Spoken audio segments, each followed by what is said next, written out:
मलेसियाको लागि तपाईले अप्लाई गर्नु भएको थियो। कम्पनी मेन पावर कम्पनीले तपाईलाई के दियो? टिकट दियो हैन? टिकट दियो र साथमा तपाईलाई एउटा यो शरम दियो। र शरम कुन हो? फ्याङ एन्ड पाइ इन्डस्ट्रियल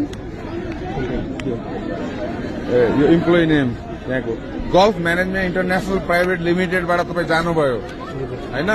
तपाईँको यो इलेक्ट्रोनिक भिजा दियो, नक्कली, सब नक्कली।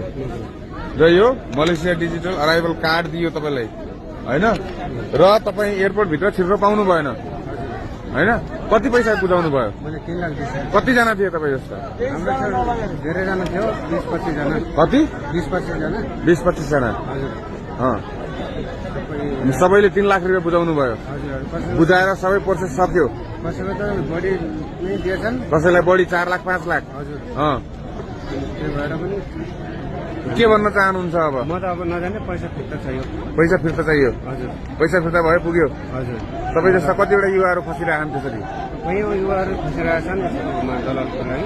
दर्शकबिन होइन, यसरी अब मेन पावर कम्पनीले सोझा साझा गाउँबाट आएका, सुदूरपूर्व र सुदूरपश्चिमबाट आएका सोझा साझा युवालाई के गर्छु भन्दा चाहिँ यसरी नक्कली कागजातहरू हातमा थमाएर विमानस्थलसम्म ल्याएर त्यसपछि रिटर्न फर्काउने काम गरिरहेको छ।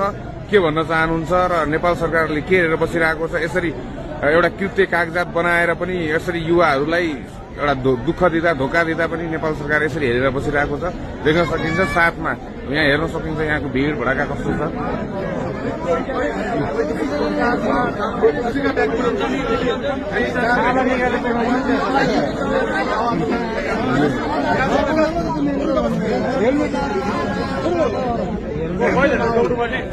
भेट्यो